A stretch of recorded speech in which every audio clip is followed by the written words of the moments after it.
नमस्कार। करहल में इस बार भी एक हाई प्रोफाइल बाई इलेक्शन होगा। करहल खुद में ही हाई प्रोफाइल सीट है। यादव परिवार के प्रभाव क्षेत्र का हिस्सा है और मुलायम सिंह यादव की तीसरी पीढ़ी के सदस्य तेज प्रताप यादव वहां से उम्मीदवार घोषित हुए समाजवादी पार्टी के। और करहल में चुनाव इसलिए हो रहा है क्योंकि अखिलेश यादव जो यहां से विधानसभा के सदस्य थे वो कन्नौज से लोकसभा के सदस्य निर्वाचित होकर दिल्ली चले गए। इस नाते ये सीट रिक्त हो गई उनके इस्तीफे के कारण। तो यहां पर यादव परिवार ने तेज प्रताप को उतारा है। तेज प्रताप मैनपुरी से सांसद भी रह चुके हैं, लोकसभा के सदस्य। वो तब मैनपुरी में चुनाव उनको लड़ाया गया था। तेज प्रताप के साथ संयोग देखिए, वो लोकसभा का चुनाव तब लड़े जब नेताजी यानी मुलायम सिंह यादव मैनपुरी और आजमगढ़ दोनों जगह से लोकसभा का चुनाव जीत गए। अब उनको दो में से एक सीट चुननी थी, तो मुलायम सिंह यादव ने आजमगढ़ को चुना और मैनपुरी से इस्तीफा दिया। मैनपुरी की सीट खाली हुई तो यहां मुलायम सिंह यादव ने अपने भाई के पौत्र तेज प्रताप को उतार दिया मैदान में। तेज प्रताप जीते और लोकसभा के सदस्य हो गए। अब एक बार वो मुलायम सिंह यादव के इस्तीफा दी हुई सीट पर बाई इलेक्शन लड़ चुके और दूसरी बार वो अब लड़ रहे हैं अखिलेश यादव के इस्तीफे से खाली हुई विधानसभा सीट पर उपचुनाव में जा रहे हैं।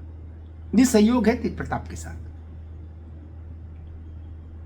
परिवार के जब भी किसी बड़े ने सीट छोड़ी तो उस पर लड़ने की जिम्मेदारी तेज प्रताप को दी गई। स्वाभाविक तौर पर वो सीट थोड़ी सुरक्षित भी होती है क्योंकि एक जीत हो चुकी होती है। अब भारतीय जनता पार्टी भी चाहती है कि करहल में थोड़ा धूम धड़ाका जम के हो, समाजवादी पार्टी की घेराबंदी की जाए, तेज प्रताप के लिए चुनाव को कठिन किया जाए। तो इसलिए भाजपा में भी उम्मीदवार खोजो अभियान चल रहा है करहल के लिए कि किसको लड़ाए जो धारदार हो, जो जाति समीकरणों में फिट बैठे। तो भाजपा की नजर में एक नाम इस वक्त जो सबसे तेजी से कौंध रहा है वो है संघमित्रा का। संघमित्रा भाजपा की सांसद रह चुकी हैं। 2024 के चुनाव में उनको टिकट नहीं दिया गया था, पहले वो सांसद थी और वो उत्तर प्रदेश के कई सरकारों में कैबिनेट मंत्री रहे स्वामी प्रसाद मौर्य की पुत्री है संघमित्रा को। तो संघमित्रा को भाजपा चाहती है कि करहल में चुनाव लड़ाया जाए। स्वामी प्रसाद मौर्य का इस इलाके में जनाधार है ये तो मैं नहीं कहूंगा, लेकिन उनका कुछ प्रभाव कहीं है शायद, क्योंकि जब मैनपुरी से डिंपल जी लड़ी थी चुनाव तो समाजवादी पार्टी ने स्वामी प्रसाद मौर्य को वहां कैंपेन के लिए विशेष रूप से रखा था। तो इसका मतलब है सपा को लगा होगा कि इस बेल्ट में थोड़ा असर है स्वामी प्रसाद मौर्य का। तो संघमित्रा को चुनाव लड़ाने का विकल्प भाजपा लेकर चल रही है। संघमित्रा कितना अच्छा चुनाव लड़ेंगी कितना नहीं अलग बात है, लेकिन जातीय व्यवस्था समीकरणों के तहत और कुछ संघमित्रा का अपना नाम और कुछ स्वामी प्रसाद मौर्य का नाम, कुल मिला के चुनाव धारदार हो जाएगा, चुनाव हाई प्रोफाइल हो जाएगा। ये बात तयशुदा है।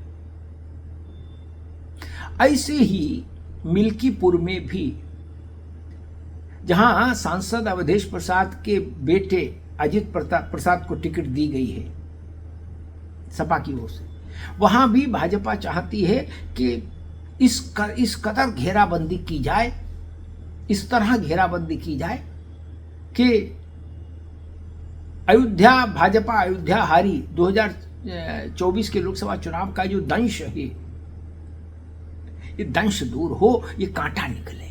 और एक नैरेटिव फिर नया बने कि देखो मिल्कीपुर जीत कर आ गए।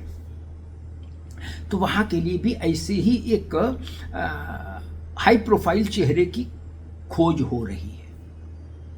कटहेरी, जहां से लालजी वर्मा सांसद समाजवादी पार्टी, उनकी पत्नी उम्मीदवार है सपा की तरफ से, वो और मिल्कीपुर, ये दोनों सीटें प्रभार में मुख्यमंत्री योगी आदित्यनाथ के पास है, भारतीय जनता पार्टी के भीतर। क्योंकि भारतीय जनता पार्टी ने प्रदेश के अपने 5 बड़े चेहरे, योगी आदित्यनाथ, उनके 2 उप मुख्यमंत्री, प्रदेश अध्यक्ष भूपेंद्र चौधरी और संगठन महामंत्री धर्मपाल, इन सबको 2-2 सीटों का प्रभार दिया। तो इस तरह से 10 विधानसभा उपचुनावों के लिए भाजपा ने 5 प्रभारी तैनात कर दिए थे। अब आप सोचिए कि किस गंभीरता और किस उस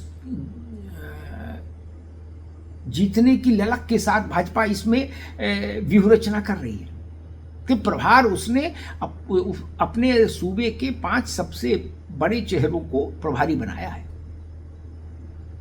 अन्यथा सामान्यता होता यह है कि कुछ अनुभवी नेताओं को प्रभारी बना दिया जाता है, लेकिन ऐसा नहीं होता है कि सबसे बड़े चेहरे को प्रभारी बना दिया जाए। किसी पार्टी में ऐसा नहीं होता। लेकिन भाजपा ने उत्तर प्रदेश में यह प्रयोग किया है। अब देखना होगा इस प्रयोग का असर कितना रहता है, इसका फलितार्थ क्या रहता है, क्योंकि अभी तो प्रयोग है। और अगर ये प्रयोग सफल हुआ तो मुझे लगता है फिर भारतीय जनता पार्टी इस प्रयोग को आगे इस तरह के चुनावों में जरूर करेगी, अन्य राज्यों में भी, कि जो सबसे प्रमुख चेहरे हैं उनको प्रभारी बनाइए, कुछ सीटें बांटिए, उनको सीटें अलॉट करिए, ताकि बाद में उनका रिपोर्ट कार्ड देखा जा सके और मैच किया जा सके, समझा जा सके कि इनकी परफॉर्मेंस क्या रही। यानी उन पॉलिटिकल एरिया में KRA का चलन बढ़ जाएगा, की रिजल्ट एरिया। जिससे कारपोरेट में आप नौकरी करते हैं तो KRA महत्वपूर्ण होता है। वैसे ही मुझे लगता है भारतीय जनता पार्टी अपने पार्टी के भीतर इस तरह के प्रयोग को आगे बढ़ा सकती है, अगर उत्तर प्रदेश में ये प्रयोग सफल रहा कि सबसे बड़े चेहरे प्रभारी और फिर उसके बाद उनकी परफॉर्मेंस को नापा जाए, तौला जाए, राजनीतिक धर्मकांटे पर उनको तौला जाए। अब कल जब अखिलेश यादव ने अपनी सीटें घोषित की 6 विधानसभा उपचुनावों के लिए, तो भारतीय जनता पार्टी ने उनकी आलोचना में एक बात कही कि अखिलेश यादव ने 6 में से 5 उम्मीदवार वो बनाए हैं जो परिवार के कारण राजनीति में है, जो किसी के बेटा है, किसी की बहू पत्नी है, किसी की पुत्री है, इसलिए उनको टिकट दिया गया है। तो भाजपा कह रही है ये परिवारवाद का सबसे तीखा उदाहरण है। अवधेश प्रसाद के लड़के को टिकट है, लालजी वर्मा की पत्नी को टिकट है, तेज प्रताप यादव को टिकट है, इरफान सोलंकी की पत्नी को टिकट है। तो कहा जा रहा है कि रमेश बिंद की बिटिया को मझवा से टिकट है। ये रमेश बिंद वही है जो भाजपा चुनाव के समय भाजपा छोड़कर सपा में आए थे और मिर्जापुर में अनुप्रिया पटेल के खिलाफ चुनाव लड़े थे और हारे थे।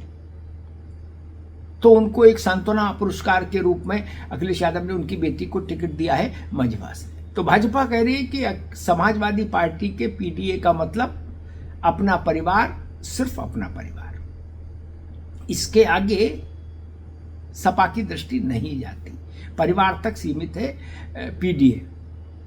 अब समाजवादी पार्टी भाजपा की लिस्ट का इंतजार कर रही है कि भाजपा की लिस्ट आ जाए, उसके बाद समाजवादी पार्टी भी अपनी आलोचना के तीर तर्कश दुरुस्त करे।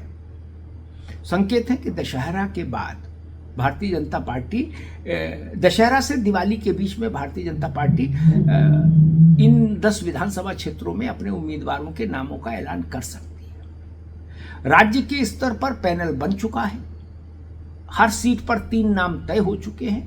वो पैनल केंद्रीय संसदीय बोर्ड आना है और संसदीय बोर्ड की मंजूरी के बाद वहां उम्मीदवारों के नामों का ऐलान हो जाएगा भाजपा में।